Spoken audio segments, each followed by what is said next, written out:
আসসালামু আলাইকুম বন্ধুরা, আমি তানজিলা চলে এসেছি তোমাদের মাঝে। কেমন আছো সবাই? আজকে তোমাদের মাঝে নিয়ে এসেছি আমি একটি নতুন রান্না। পুরনো জিনিসের নতুন আইটেম করতে আমার খুবই ভালো লাগে, তাই আজকে আমি ভাবলাম তোমাদের মাঝে এই রান্নাটা শেয়ার করি। তো আমি আজকে নিয়ে এসেছি এই যে লাল মুরগি। দেখো, এই মুরগির মাংস আমি কেটে ধুয়ে পরিষ্কার করে নিয়ে আসছি। আজকে আমি এই মুরগির মাংসের স্পেশাল কারি রান্না করব। মুরগির মাংস তো আমরা সবাই খাই, অনেকভাবে রান্না করে খাই। তো এইভাবে একটু রান্না করে খেয়ে দেখো না কেমন লাগে। তো চলো আমি তোমাদের মাঝে আমার স্পেশাল কারি রান্নাটা উপস্থিত করি, চলো। এই তো চুলাটা জ্বালিয়ে নিয়েছি, একটা কড়াই নিয়ে নিলাম। কড়াই গরম হলে এর মধ্যে দিয়ে দেবো সরষের তেল। আমি ভাই হালকা গরিব মানুষ, আমার কড়াই দেখে কেউ নাক ছিটকাইও না। আর দিয়ে দেবো সামান্য সয়াবিন তেল। এখানে আমি দু ধরনের তেলটাই ব্যবহার করব। এখানে তেলের পরিমাণ একটু বেশিই লাগবে। দিয়ে দিলাম তেলের মধ্যে তেজপাতা, দিয়ে দিলাম 2টা কালো এলাচ, দিয়ে দিলাম 5 থেকে 6টা সাদা এলাচ, দারচিনি, 2টা লবঙ্গ আর আস্ত জিরা ফোড়ন।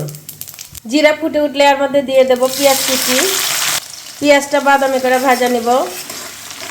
পেঁয়াজ বাদামি হয়ে গেলে এর মধ্যে দিয়ে দেব রসুন বাটা 2 চা চামচ, আদা বাটা 1.5 চা চামচ, দিয়ে দেবো 1 চামচ হলুদের গুঁড়া।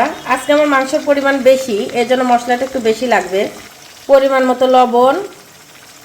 এখন আমি মশলাটা তেলের মধ্যে খুব ভালো করে ভাজা নেব, মশলার পানি শুকানো পর্যন্ত। মশলা ভাজা হয়ে গেলে এর মধ্যে দিয়ে দেবো 1 চামচ জিরা গুঁড়া, 1 চা চামচ ধনিয়ার গুঁড়া, মরিচের গুঁড়া 2 চামচ।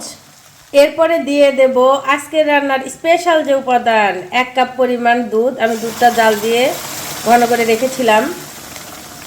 এই পর্যায়ে আমি মশলাটা খুব ভালোভাবে ভেজে নেব, প্রায় 3-4 মিনিটের মতো। আপনাদের যাদের কাছে লিকুইড দুধ না থাকবে সেক্ষেত্রে গুঁড়া দুধও গুলিয়ে ব্যবহার করতে পারেন।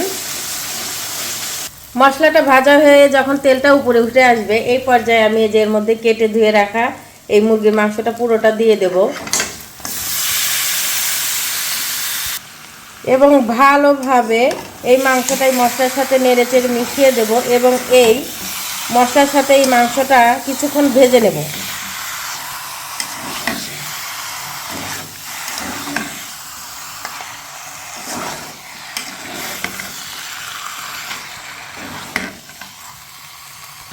লো মিডিয়াম আছে আমি এই মাংসটি প্রায় 5 মিনিট আমি ভেজে নিয়েছি। এই যে দেখেন, আমার মাংস থেকে আপনা আপনি তেল ছেড়ে দিয়েছে এবং এই যে পানি উঠে এসেছে। এই পর্যায়ে যখন এরকম পানি উঠে আসবে, তখন আমি এই পর্যায়ে মাংসটা ঢেকে মিডিয়াম আছে আরও 5 থেকে 6 মিনিট রান্না করে নেব। ফিরে আসলাম 5 মিনিট পর। এই পর্যায়ে এর মধ্যে যে কুচি করে রাখা কাঁচা পেঁয়াজ আবার একটু দিয়ে দেব এবং খুব ভালোভাবে এটা আমি আবার একটু নেড়ে চেড়ে দেবো। আপনারা একটা জিনিস খেয়াল করেছেন কি, আমি কিন্তু এ পর্যন্ত এখানে এক্সট্রা কোনো পানি ব্যবহার করিনি। এই রান্নাটা করতে এক্সট্রা কোনো পানি এ পর্যন্ত ব্যবহার করতে লাগবে না। তো আমি যে খুব ভালোভাবে এই তরকারিটা আবার একটু নেড়ে চেড়ে দিচ্ছি। এই তো আমি খুব ভালোভাবে নেড়ে চেড়ে দিয়েছি। দেখেন তরকারিটা আমার কষানো হয়ে গেছে এবং সম্পূর্ণ তেল ছেড়ে দিয়েছে। এক্সট্রা পানি যা ছিল সব শুকিয়ে গেছে। এই পর্যায়ে আমি এখন এই তরকারির মধ্যে দিয়ে দেব পরিমাণ মতো পানি। যেহেতু এটা লাল রাতা মুরগি, সেক্ষেত্রে এখানে পানির পরিমাণ বেশি লাগবে, এই জন্য আমি এখানে দিয়ে দিলাম 2 গ্লাস পরিমাণ পানি। এরপর আবারও খুব ভালোভাবে একটু নেড়েচেড়ে মিশিয়ে দেব। এই পানিটা আপনার নির্ভর করবে আপনি কি ধরনের মুরগি রান্না করতেছেন তার উপর, মাংসটা সেদ্ধ হতে কতটুকু পানি লাগবে ঠিক তার উপর বেসিস করে এই ঝোলটা দিতে হবে।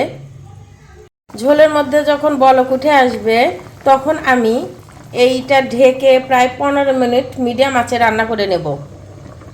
ফিরে আসলাম 15 মিনিট পর। এই যে আমার তরকারি প্রায় হয়ে গিয়েছে। এই পর্যায়ে আমি এর মধ্যে চিড়ে রাখা কাঁচা লঙ্কা দিয়ে দেব 2 থেকে 3টা,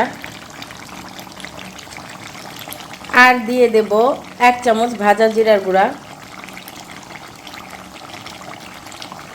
এখন আমি নেড়ে চেড়ে এই গুঁড়াটা এই তরকারির সাথে খুব ভালোভাবে মিশিয়ে দেব এবং আরও 2 মিনিট আমি রান্না করে নেব এইভাবেই। তো এই যে ফাইনালি আমার তরকারিটা হয়ে গিয়েছে। এই পর্যায়ে আমি চুলার জালটা বন্ধ করে দেব, তরকারিটা নামিয়ে নেব। তো তৈরি হয়ে গেল আমার স্পেশাল চিকেন কারি।